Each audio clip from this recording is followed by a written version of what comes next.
Olá, meus amigos, tudo bem? Que bom que vocês voltaram. Para quem está chegando pela primeira vez, seja muito bem-vindo, muito bem-vindo. Meu nome é Roberto Cardoso. Hoje eu queria comentar um assunto muito bacana com vocês, que é a capa da revista Isto É, dessa semana, que traz uma frase que já ficou conhecida, que é "Por que não te calas?". Antes, deixa eu só dar um recado. Se você está chegando aqui pela primeira vez, já se inscreve no canal, deixa um like, deixa a sua opinião. Se você não gostar, depois você muda. Tá bom? Porque o canal precisa crescer, precisa de uma ajudinha de vocês.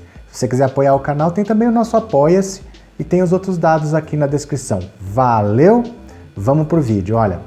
A capa da Isto É traz essa frase, "Por que não te calas?", que não é uma frase que eles inventaram.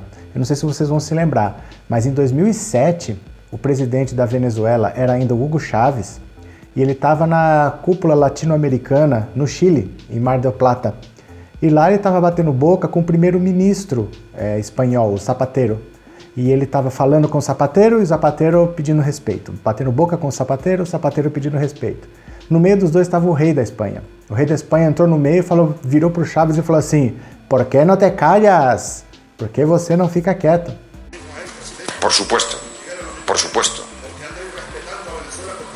Bien. ¿Por qué no te callas? Por favor, no hagamos diálogo. Han tenido tiempo para plantear su posición. Tá lembrado disso? Essa frase então virou meme, ficou famosa então. E a Isto É resolveu resgatar essa frase pro Bolsonaro falando: "Por que você não fecha a sua boca? Por que não te calas?". Até aí tudo bem, acho que todo mundo acha que ele tem mesmo que parar de falar tanta besteira. Mas olha no que a Isto É tá se baseando para dizer isso. Dá uma olhada, olha. Tinha tudo para dar certo. Como assim? Baseado em que a Isto É diz que esse governo tinha tudo para dar certo? Porque vamos lá, um deputado por 7 mandatos consecutivos que nunca apresentou nada de produtivo. Até apresentou 2 projetinhos lá, mas em 28 anos. Quer dizer, a média de um projeto aprovado a cada 14 anos. Precisa de 3 mandatos e meio para aprovar um projeto. Um cara que diz que tem a solução para tudo e a solução para tudo sempre são frases fáceis, né? Bandido bom é bandido morto, vamos liberar as armas. Se ele tem competência para isso, por que ele nunca tentou, por exemplo, ser presidente do Rio de Janeiro? Fala assim, eu vou acabar com a violência no Brasil. Em vez de resolver para 200 milhões, vamos primeiro fazer aqui para 10 milhões, uma escala menor. Se eu provar que der certo aqui, numa cidade complicada, complexa como o Rio de Janeiro, aí eu posso levar essa solução para o Brasil todo. Não, sempre se escondeu atrás de um mandato de deputado federal, ficou lá na zona de conforto dele, bonitinho, por 7 mandatos consecutivos. Só saía da Câmara para ir ou para o programa da Luciana Gimenez ou para o CQC. Era isso que ele fazia na vida. Aí tinha tudo para dar certo? Como? Eu pergunto. Essa pessoa que fala isso vive em que planeta, será? Porque não é possível que essa pessoa não acompanhou todo esse descalabro que foi essa última eleição eleitoral. Não é possível para achar que tinha tudo para dar certo. Mas continua. Vamos vendo aqui, ó. O Brasil havia derrotado nas urnas o populismo oportunista e corrupto encarnado pelo PT. É incrível assim, porque não importa se o PT está certo ou errado. Ninguém consegue atacar o Bolsonaro sem falar do PT. Ninguém consegue defender o Bolsonaro sem falar do PT. É incrível esse trauma que essas pessoas têm, né? Porque ele não consegue falar de um assunto sem falar do outro. E nós já estamos em agosto de 2019. O impeachment da Dilma foi dia 17 de agosto de 2016. Já são 3 anos. É quase um mandato inteiro. Então assim, você vai ficar culpando o PT até quando? Quando é que você vai arregaçar as mangas e começar a trabalhar em vez de falar que tudo é culpa do PT? Sabe o que me parece isso? Parece aquele cara que tem 50 anos e ele fala assim: eu não me dou bem na vida, eu não tenho um bom emprego, eu não tenho sucesso, porque eu queria ter uma bicicleta quando era criança e os meus pais nunca deram. Sabe, assim, você vai ficar culpando os outros pelo seu fracasso até quando?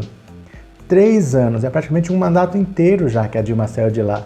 Não era o que falavam? Se tirar essa mulher daí, já melhora 100%.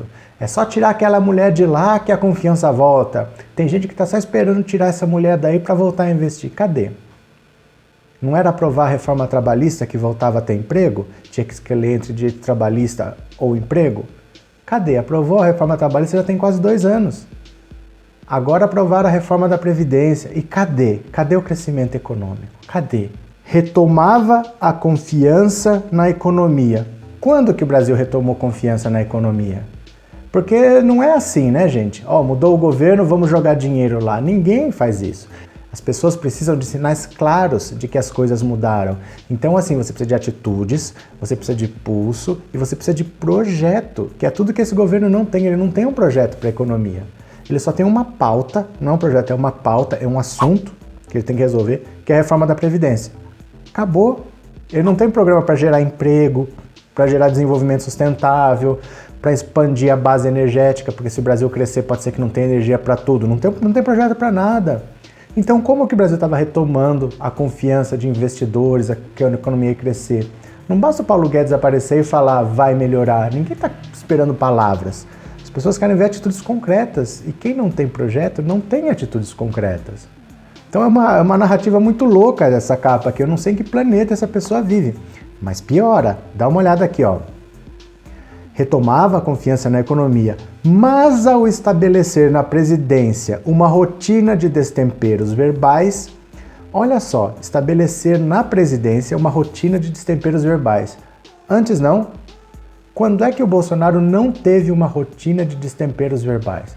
A gente vê frases dele dos anos 80 falando que tinha que matar 30 mil, tinha que partir para uma guerra civil, incluindo o FHC, e que a gente não poderia esperar que em toda guerra morre inocente, então ia morrer inocente mesmo dentro desses 30 mil, mas não tinha problema. Quando que esse cara foi alguém equilibrado? Quando que ele foi uma pessoa ponderada? Ele sempre teve um discurso de ódio, um discurso racista, um discurso homofóbico, um discurso misógino. Sempre foi um discurso extremista, sempre foi. Ele não construiu isso na presidência, não é coisa de 6 meses para trás. Quem não via isso? As pessoas não só viram, como se identificaram. Muitos dos nossos amigos, dos nossos parentes, colocaram todo o seu preconceito para fora nessa época porque sentiram essa liberdade. Se identificaram com o discurso dele e aproveitaram para falar o que nunca puderam falar. Pensavam, mas não falavam. Nessa campanha veio tudo à tona porque ele abriu essa caixa de Pandora. Então ele não construiu isso na presidência, mas continua. Ao estabelecer na presidência uma rotina de destemperos verbais, Bolsonaro aprofunda as divisões no país, eleva as incertezas políticas e coloca em risco a própria governabilidade. Aí é que está o segredo dessa fala da Isto É. Por que ela está falando isso tudo? Tudo isso é óbvio. Todo mundo já sabia que isso ia acontecer. Todo mundo já tinha essa ideia de que não podia dar certo. E aí já falavam, vocês estão torcendo contra o Brasil. Não é torcer contra o Brasil, mas como é que eu vou torcer contra um governo que tem um objetivo claro de me prejudicar? Que ele está falando, isso aqui vai acabar e não diz o que vai pôr no lugar. Ele só tinha uma pauta de destruir, ele só tinha uma pauta de acabar com o que está aí. E ele está lá querendo combater a educação, ele está lá querendo combater tudo o que vai contra a vontade pessoal dele, está empregando a família, está colocando gente incompetente. Gente, colocar um colombiano que nem sequer foi alfabetizado em português para ser ministro da Educação, o cara foi tão apagado em 3 meses que ninguém nem lembra mais que ele existiu, né? O Vélez. Substitui o cara por um tal de Weintraub, que com 3 meses no ministério já tirou férias. O cara tem 3 meses de ministério, ele tirou férias com a família. O Sérgio Moro já tirou férias, como assim? A gente tem férias depois de 1 ano, e depois de 1 ano, a empresa tem 1 ano para marcar as férias. É comum a gente entrar no trabalho e ficar 2 anos sem tirar férias. Os caras estão tirando férias com 3 meses. O Weintraub tirou férias com 3 meses. E isso eu tenho que torcer para dar certo ainda. Mas agora esse discurso está sendo construído por quê? Porque a perspectiva tá vindo o impeachment por aí. Esse discurso da Isto É o impeachment parece inevitável. Por tudo que ele está fazendo, por todas as besteiras, todas as falas dele incluem crime. Esse é que é o problema, as falas dele incluem crime. Então, por exemplo, quando ele fala assim, eu vou beneficiar o meu filho sim, eu já empreguei parente sim, eu já fiz tal coisa sim, ele vai confessando crimes e a popularidade dele vai caindo. Enquanto ele tiver popularidade, a situação vai se mantendo, mas ele ter atacado o presidente da OAB pela família, um moleque de 2 anos que não conheceu o pai morreu dentro de instalações militares, e ele dizer que aquilo era mentira e falar que ele vem aqui que eu conto o que aconteceu com o pai dele, isso foi tão baixo que a popularidade dele tá despencando. Então os pedidos de impeachment vão começar a chegar, chega na mão do Rodrigo Maia e fica na mão do Rodrigo Maia aceitar ou não. E ele vai olhar basicamente a popularidade do presidente para saber se aceita. Porque quando ele aceita, ele está comprando briga com o presidente. Então ele não vai acatar um pedido de impeachment se ele sabe que o presidente ainda tem popularidade e não vai cair. Ele só vai acatar quando ele tiver certeza de que o presidente vai cair. Isso vai depender da popularidade, do apoio. Nenhum presidente da República do Brasil caiu ou sobreviveu a um processo de impeachment por estar certo ou errado. Independente de estar certo ou errado, todos que caíam tinham minoria na Câmara e todos que ficaram tinham maioria na Câmara. Isso independente de ter culpa ou não. Sempre que chegou um pedido de impeachment, o que tinha popularidade ficou, culpado ou não. O que não tinha maioria na Câmara caiu, tendo culpa ou não. Não importa. É a maioria na Câmara que decide porque o processo é político. Então a Veja está vendo que a popularidade dele está derretendo, a popularidade do Moro está derretendo. O Paulo Guedes nunca foi popular, mas tinha uma pauta de reforma da Previdência que já está praticamente aprovada. Aprovando, ele passa a ser descartável também. Então eles estão preparando o terreno para no futuro, quando o inevitável acontecer, que é o impeachment desse lunático, eles falarem assim, tá vendo? Lá em 2019, em agosto, a gente já falava que ele ia se atropelar. Todo mundo via isso antes da eleição. Todo mundo sabia que não tinha como dar certo. Não é questão de não querer que dê certo. Não tinha como dar certo. Quem era contra o PT podia ter votado, não queria votar no Haddad? Podia ter votado no Meirelles, podia ter votado no Amoedo, podia ter votado na Marina Silva, podia ter votado no Daciolo. Você quer um candidato evangélico? Votasse no Daciolo. Tinha candidato para todo mundo. Por que foram escolher o mais despreparado, mas de longe o mais despreparado? Por causa do discurso de ódio.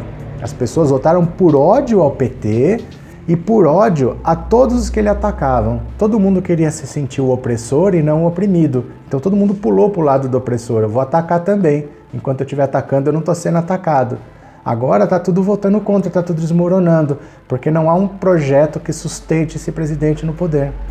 Então não é uma questão de simplesmente de porque ele não se cala. Mesmo que ele calasse, ia demorar mais.